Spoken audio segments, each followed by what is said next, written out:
Studiyamızın qonağı Təmiz Şəhər Açıq Səhmdar Cəmiyyətinin nəqliyyat vasitələrinin utilizasiya şöbəsinin müdiri Mirzə Laçınovdur. Mirzə müəllim, xoş gördük sizi studiyamızda.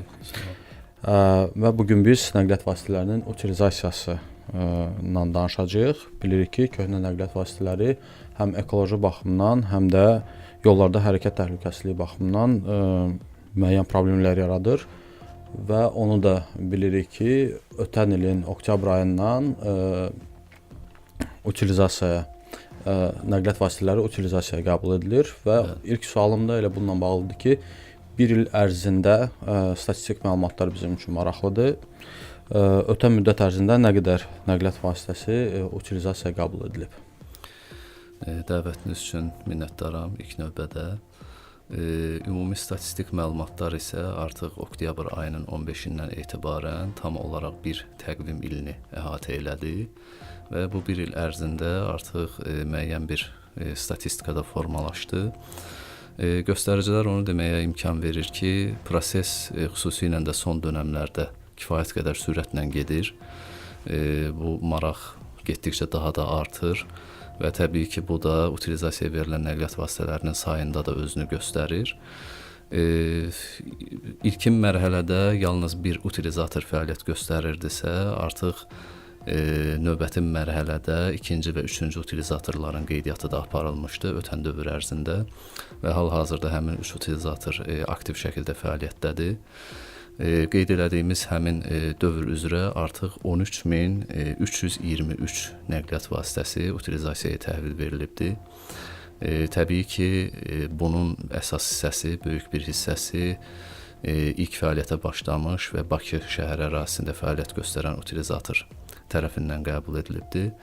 Təqribən 10.800 nəqliyyat vasitəsi qəbul edilibdir həmin utilizator tərəfindən.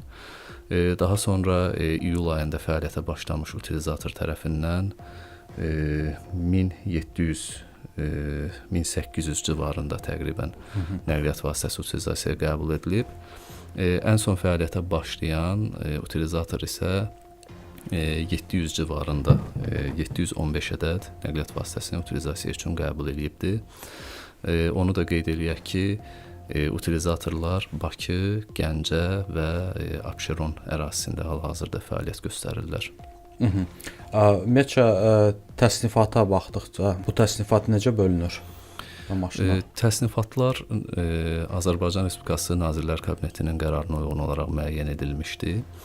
61 nömrəli qərar əsasında və həmin qərarda əksini tapan təsnifatlara uyğun olaraq bölgünü biz nəzərə alsaq, daha çox qəbul olunan nəqliyyat vasitələri təbii ki, minik nəqliyyat vasitələridir. Həm say olaraq, həm də əhalinin daha çox istifadəsində olduğunu nəzərə alaraq.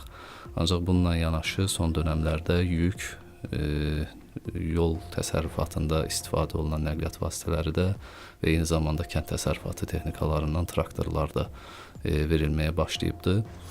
Və qeyd elədiyimiz statistikaya əsasən 400-ə yaxın 399 ədəd yük nəqliyyat vasitəsi artıq utilizasiyaya verilib.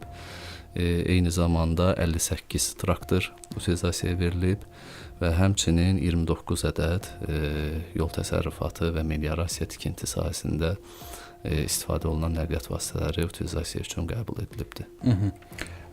Utilizasiya proqramının icrası vətəndaş üçün nə dərəcədə səmərəlidir? Utilizasiya proqramı vətəndaşlar üçün iki seçim imkanı yaradır, bildiyiniz kimi. Birinci istiqamət yerli istehsal yeni nəqliyyat vasitəsinin əldə olunması zamanı güzəştlərin əldə olunmasıdır. Və burada xüsusilə bir məqamda qeyd eləmək lazımdır ki, xüsusilə də vətəndaşlar bundan daha çox yararlanırlar.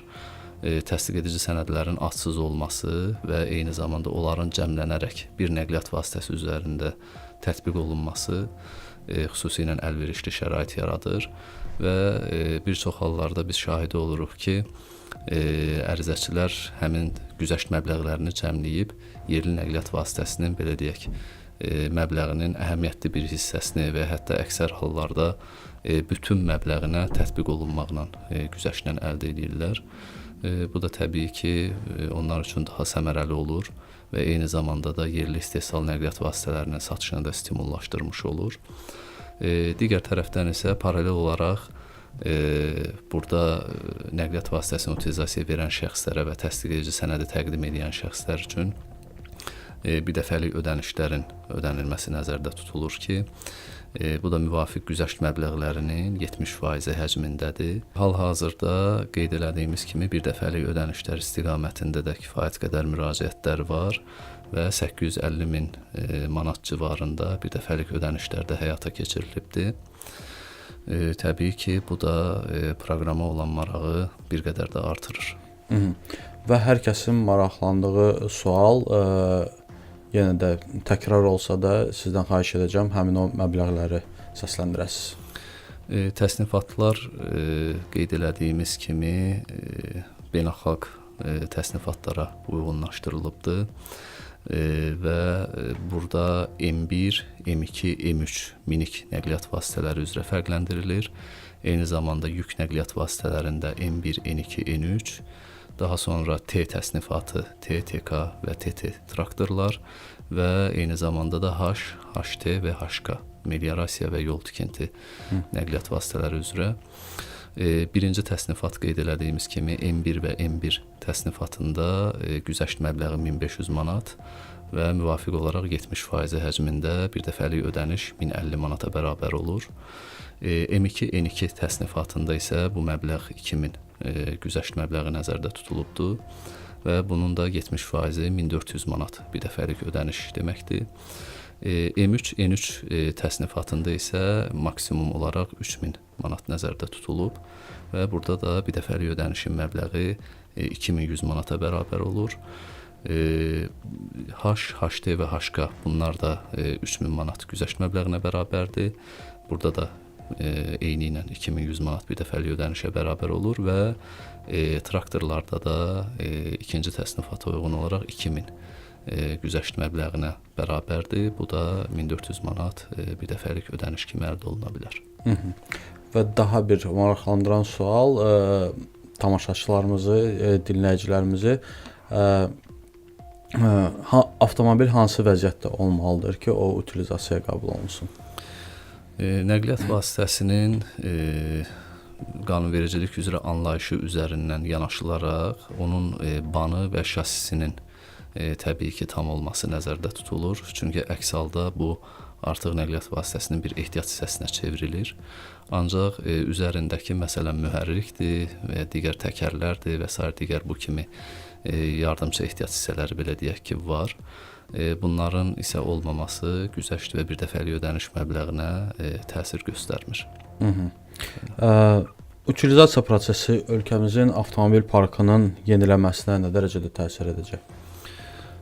Göstəricilər onu deməyə əsas verir ki, burada kifayət qədər yol hərəkəti üçün yararsız olan nəqliyyat vasitələri birinci olaraq dövriyyədən çıxır. Bunun özü də təbii ki, az bir nəticə deyil. Belə deyək ki, bir il ərzində yollarda olan və ya hardasa atılıb qalan 13 min nəqliyyat vasitəsi artıq yol hərəkətində iştirak eləmir və ya hardasa atılıb qalmayıbdır və bu proses hələ davam edir sürətli şəkildə. Digər tərəfdən isə proqram imkan verir ki, bu dövriyyədən çıxmış nəqliyyat vasitələrinin əvəzinə yerli istehsal və tam yeni nəqliyyat vasitələri yol hərəkətinə daxil olsun. Artıq 650 civarında belə nəqliyyat vasitəsinin satışı da həyata keçirilibdir ki, bu da zamanla yollarımızda yeni, daha təhlükəsiz və ekoloji baxımdan daha səmərəli nəqliyyat vasitələrinin sayının artmasına təsir göstərəcək. Bir də bölgələrdə utilizatorların fəaliyyəti artıq siz qeyd etdiniz ki, Gəncədə və Abşeron rayonunda fəaliyyət göstərirlər. Digər bölgələrdə bu prosesə maraq necədir və müraciətlər varmı bununla bağlı? Bu sahə ilə bağlı bəli, mütəmadi olaraq bir çox şəxslərdən, ərizəçilərdən müraciətlər daxil olur, maraqlanırlar və artıq genişləndikcə maraq dairəsi də genişlənir. Təbii ki, burada müstəqil sahibkarlıq fəaliyyətindən söhbət gedir və bu baxımdan hansı sahibkarın hansı ərazidə, hansı müddətdə fəaliyyətə başlaması məsələsini bir dəqiq demək və ya planlamaq çətindir, hətta demək olar mümkün deyil. Amma hesab edirik ki, artıq 3 utilizatorun müxtəlif ərazilərdə belə fəaliyyət göstərməsi və sistemli, davamlı şəkildə belə deyək, bu sayın artması digər şəxslərin də bu sahədə fəaliyyət göstərməsinə stimul yaradacaq və təbii ki, bu istiqamətdə hər hansısa bir müraciət olduqda ilk növbədə qanunvericiliklə müəyyən olunmuş tələblər üzrə həmin ərizəçinin, sahibkarın həmin tələblərə cavab verib-verməməsi yoxlanılır və bütün sənədlər və fəaliyyət dairəsi tam qaydasında olduqdan sonra operator tərəfindən həmin utilizator müvafiq reyestrdə qeydə alınır və qeydə alındıqdan sonra artıq nəqliyyat vasitələrinin utilizasiyası fəaliyyətini həyata keçirib qeyd elədiyimiz həmin təsdiq edici sənədləri hazırlayıb verə bilərlər. Bəs utilizator olmaq istəyən şəxs hansı sənədləri hazırlamalıdır? Ümumiyyətcə bunun üçün nə lazımdır? Hansısa bir sahibkar utilizator olmaq istəyir və sizə müraciət edir. Yəni hansı qaydada müraciət olmalıdır və bunun üçün nələr lazımdır? Müraciətlər hal-hazırda istər utilizasiya müraciətləri, istərsə də digər istiqamətdə reyestrdə qeydiyyat üçün müraciətlər NVU.gov.az portalı vasitəsilə həyata keçirilir və bunun üçün ilk növbədə portal üzərindən müraciət olunmalıdır. Tələblər isə müxtəlif istiqamətlərdə qeyd olunubdur və eyni zamanda da tullantılar haqqında Azərbaycan Respublikasının qanununda ümumi hamısı birlikdə sistemləşdirilməklə göstərilibdir. Burada xüsusilə ətraf mühitə təsirin qiymətləndirilməsi sənədi, müsbət dövlət ekoloji ekspertiza rəyinin olması, eyni zamanda müvafiq işçi heyətinin olması, onların fəaliyyəti ilə bağlı rəsmiləşmələr və bundan başqa təbii ki, utilizatorun istifadə eləyəcəyi maddi-texniki baza və eyni zamanda tullantıların idarə olunması sahəsində zəruri icazə, lisenziya və ya tələblərə cavab verməsini təsdiq edən sənədlər tələb olunur və eyni zamanda da tullantıların saxlanılması üçün müvafiq infrastrukturunun olması, bu kimi məqamlar hamısı yoxlanılır və bununla bağlı operator Təmiz Şəhər Açıq Səhmdar Cəmiyyətində komissiya fəaliyyət göstərir, çox tərkibli və bütün tələblər yoxlanıldıqdan sonra əgər hamısına cavab verirsə, çatışmazlıqlar aradan qaldırılır müəyyən rəylər əsasında və reyestrdə qeydiyyat tamamlanır. Və sonuncu sualım, Mirzə müəllim, ümumiyyətcə kimsə utilizasiya etmək istəyir nəqliyyat vasitəsini və bir növ tərəddüd eləyir. Siz həmin o şəxslərə məsləhətiniz nə olardı? Məsləhətimiz təbii ki, o olardı ki, burada bir neçə aspektdən nəqliyyat vasitəsini utilizasiyaya vermək üçün yaxşı stimul var. Onu boşu-boşuna saxlamaq üçünsə təbii ki, heç bir stimul yoxdur və eyni zamanda da həm ətraf mühitə ziyandır, həm də köhnəlmiş nəqliyyat vasitəsinin belə deyək də zamanla xərcləri də çoxalır və iqtisadi baxımdan da getdikcə səmərəsiz olmağa başlayır. Mən hesab edirəm ki, yaradılmış bu fürsət imkan verir ki, insanlar burada həm müəyyən bir güzəştdən faydalana bilirlər, eyni zamanda bir vəsait əldə edə bilirlər. Təbii ki, bizim çağırışımız ondan ibarət ola bilər ki, ətraf mühitə həm töhfəmizi verək və eyni zamanda da bizim bu töhfəmiz bizim üçün daha faydalı bir güzəştə çevrilir və eyni zamanda da ödəniş imkanı yaratmaqla maddi baxımdan da stimul yaradır. Və mən onu demək istəyirəm ki, yəni həm ekoloji baxımdan, həm də iqtisadi baxımdan səmərəli istiqamətə yönələk.